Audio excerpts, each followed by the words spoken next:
On a seemingly ordinary April evening in 1865, America's course was irrevocably altered at Ford's Theater, where a single gunshot echoed through the balcony, claiming the life of Abraham Lincoln.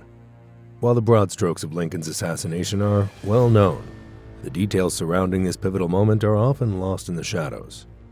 Yet these details reveal a more complex and brutal sequence of events that unfold with the roughness of raw, unmitigated treachery. The immediate aftermath of the assassination was not merely a swift and somber event, but a chaotic, blood-soaked struggle that extended far beyond the confines of the theater. Booth's savage attack left a trail of injury and upheaval, affecting not just Lincoln, but everyone present that night. The struggle in the presidential box, the panic among the audience, and the intense suffering of Lincoln during his final hours paint a grim picture of that night's brutality.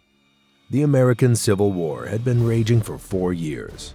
Hundreds of thousands had died, and America was in flames. In May of 1863, the Confederate Congress passed a law banning the exchange of black Union soldiers in prisoner of war exchanges. In response, the Union ceased to exchange any Confederate prisoners until all Union soldiers had been exchanged regardless of skin color. John Wilkes Booth was a stage actor and Confederate sympathizer, vehemently opposed to the abolition of slavery. His vocal support of the Southern cause resulted in his arrest in 1863, as he publicly called for the president and government to go to hell. Despite his support, he promised his mother he would never enlist as a soldier. However, he came to feel he had avoided doing his duty, saying, "I have begun to deem myself a coward and to despise my own existence." On March 4th, Booth attended Lincoln's second inauguration. He later said he had an excellent chance to kill the president if I had wished. He then formulated a plan to force the Union to recognize the legitimacy of the Confederate government and return all Confederate prisoners of war. He and other plotters decided to kidnap Abraham Lincoln, setting out to capture him as he returned home from theater. Lincoln did not arrive. He had changed his plan at the last minute, instead attending a conference in Washington at the National Hotel, where Booth had been staying. The assassination. On April 11th, Booth was in the audience as Lincoln gave a speech, vowing to give former slaves the right to vote. Booth was enraged. He swore that this would be the last speech Lincoln ever made. The following day, Booth heard the news of Robert E. Lee's surrender to the Union, signaling the end of the Civil War and the failure of the Confederacy. From here on in, he abandoned acting, saying to his friend that the only play he ever wished to perform again was Venice Preserved, in which a group of plotters conspire to assassinate a senator.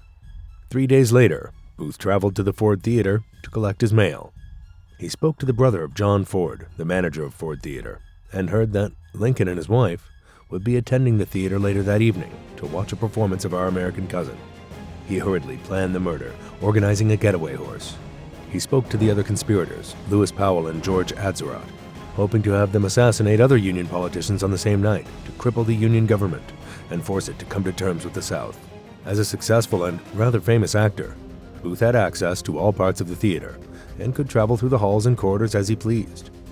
At 10:14 p.m., he entered the presidential box, where Mr. and Mrs. Lincoln sat, and shot him in the back of the head with a concealed pistol. Major Rathbone was accompanying the Lincolns and made a dash to capture Booth, but was stabbed during the struggle.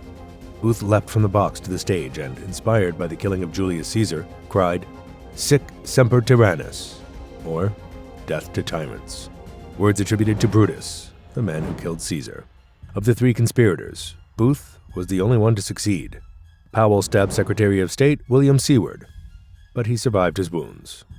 Atzerodt spent the night drinking alcohol, unable to bring himself to carry out the attack on Vice President Andrew Jackson. The death of Lincoln. A young Union Army surgeon by the name of Charles Leal forced his way through the crowd, but he could not open the door to the presidential box. Booth had jammed the door with a piece of wood on his escape, which the wounded Major Rathbone managed to dislodge. Leal thought he had been stabbed, but soon discovered that he had been shot behind the left ear. His breathing was weak. He was unconscious. The bullet was deep and could not be dislodged. 7 men carried Lincoln across the street to the house of Taylor William Peterson. Lincoln was 6 foot 4 inches tall, and so needed to be laid diagonally on the bed, otherwise he would not fit. The doctors in attendance agreed the wound was mortal, and that he would not survive. Leal, who had been the first to tend to Lincoln, held his hand firmly to let him know that he was in touch with humanity and had a friend. As the night progressed, his face discolored and swelled. The doctors could do nothing for him other than remove blood clots to aid his breathing. Less than 12 hours after the gunshot, around 7:20 a.m., Lincoln's face became calm and his breathing less laborious. He ceased breathing and died at 7:22. Those in attendance knelt to pray. Secretary of War Edwin Stanton declared, "Now he belongs to the ages." The getaway. John Wilkes Booth was on the run for 12 days and covered over 90 miles. He first crossed into southern Maryland, along with his associate David Herold, hoping that the area's lack of telegrams, its dense forests, and high Confederate sympathies would aid them in their escape. They arrived at Surratt's Tavern, where he and other conspirators had hidden weapons and money earlier in the year in preparation for the failed kidnapping plot. Booth and Herold remained hidden in the woodlands of Maryland, waiting for their chance to cross the Potomac River into Virginia.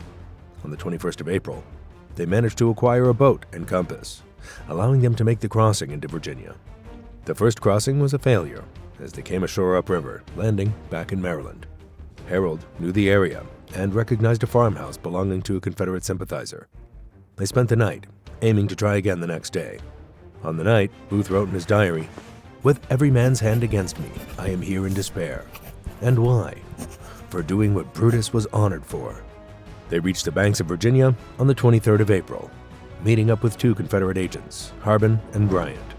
They were taken to the home of Dr. Richard Stewart. Stewart was a Confederate sympathizer, but not wanting to be an accessory to the murder, he forced Bryant to take the 2 elsewhere. They were taken to the cabin of a former slave, William Lucas. Booth, incredibly angry at the response to his actions and despondent as to his chances of escape, forced Lucas and his family out of the home by knife point.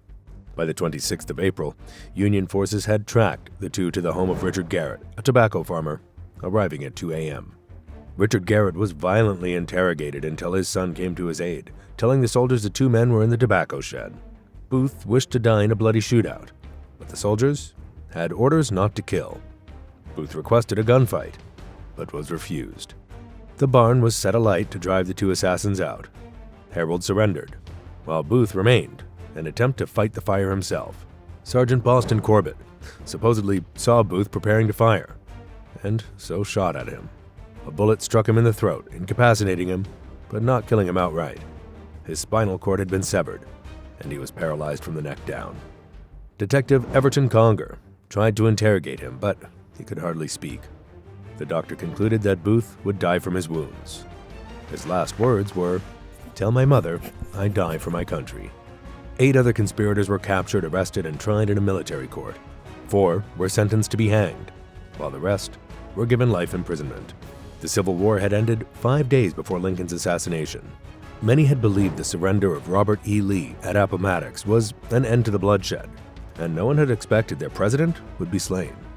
For many Confederates, the death of Abraham Lincoln was just desserts for their physical, economic, and spiritual destruction the forces of the Union had wreaked upon the South. For the Unionists, it was a sign that despite winning the war, the integration of South with North would be a long and challenging road. The death of Abraham Lincoln was the first of its kind in America. Since that fateful night, 3 more American presidents have been assassinated. 2 have been wounded during attempts on their life, while there have been failed plots to kill 13 others.